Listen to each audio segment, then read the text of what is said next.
ಗಣಪತಿಗೆ ಒಂದು ವಾಹನ, ಒಂದೊಂದು ದೇವತೆಗಳಿಗೆ ಒಂದೊಂದು ವಾಹನ. ಈಶ್ವರ ದೇವರಿಗೆ ವೃಷಭ ವಾಹನವಾದರೆ ವಿಷ್ಣು ದೇವರಿಗೆ ಗರುಡ ವಾಹನ, ಬ್ರಹ್ಮರಿಗೆ ಹಂಸದೇವ, ಹೀಗೆ ಒಂದೊಂದು ದೇವತೆಗಳಿಗೆ ಒಂದೊಂದು ವಾಹನ. ಅಂತೆಯೇ ಗಣಪತಿಗೊಂದು ವಾಹನ ಮೂಷಿಕ ವಾಹನ ಅಂಥೇಳಿ.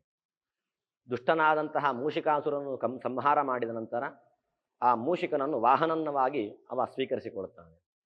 ಒಮ್ಮೆ ಕೈಲಾಸದಲ್ಲಿ ಮೂಷಿಕನನ್ನು ಏರಿಕೊಂಡು ಗಣಪತಿ ಸಂಚಾರ ಮಾಡತಕ್ಕಂತಹ ಸಂದರ್ಭದಲ್ಲಿ ಮೂಷಿಕನ ಎದುರೇ ಒಂದು ಹಾವು ಬರ್ತದೆ.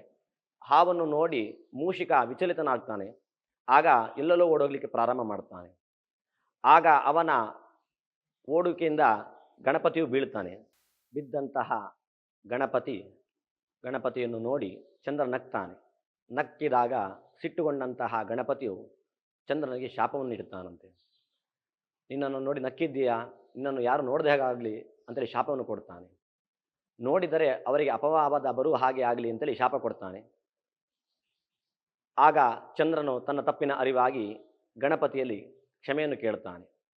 ಕ್ಷಮಾ ಸಮುದ್ರನಾದಂತಹ ಗಣಪತಿಯು ಕ್ಷಮಿಸಿ ಅವನಿಗೆ ಒಂದು ಹೇಳ್ತಾನಂತೆ, ಯಾರು ಭಾದ್ರಪದ ಮಾಸದ ಶುಕ್ಲದ ಚೌತಿಯೊಂದು ನಿನ್ನನ್ನು ನೋಡ್ತಾರೆ ಅವರಿಗೆ ಅಪವಾದ ಬರಲಿ ಎನ್ನುವುದಾಗಿ ಹೇಳ್ತಾರೆ. ಹಾಗಾಗಿ ಭಾದ್ರಪದ ಮಾಸದ ಶುಕ್ಲದ ಚೌತಿಯೊಂದು ಚಂದ್ರನನ್ನು ನೋಡಬಾರದು ಅಂಥೇಳಿ. ಅಕಸ್ಮಾತ್ ನಾವು ಗೊತ್ತಿಲ್ಲದೆ ನೋಡಿತು ಅಂಥೇಳಿ ಆದರೆ ಅದಕ್ಕೆ ಪರಿಹಾರ ಇರ್ತದೆ. ಬೇಕಂತ ನೋಡಿ ನಾವು ಅದನ್ನು ಪರಿಹಾರ ಇದೆ ಅಂತೇಳಿ ನಾವು ಮಾಡಿದ್ರೆ ಆಗಲಿಕ್ಕಿಲ್ಲ. ಏನು ಪರಿಹಾರ ಕೇಳಿದ್ರೆ ಸಮಂತೋಪಾಖ್ಯಾನ ಎನ್ನುವಂತಹ ಒಂದು ಕಥೆಯನ್ನು ಕೇಳಬೇಕು. ಅದು ಕೇಳಲಿಕ್ಕೆ ಆಗಲಿಲ್ಲ ಅಂಥೇಳಿ ಆದಲ್ಲಿ ಒಂದು ಶ್ಲೋಕ ಇದೆ, ಆ ಮಂತ್ರವನ್ನು ಜಪಿಸುವುದರಿಂದ ಆ ದೋಷಗಳು ಪರಿಹಾರವಾಗ್ತದೆ. ಆ ಮಂತ್ರವನ್ನು 108 ಬಾರಿ ಜಪಿಸುವುದರಿಂದ ಆ ಚಂದ್ರನನ್ನು ನೋಡಿದಂತಹ ದೋಷಗಳು ಪರಿಹಾರವಾಗ್ತದೆ.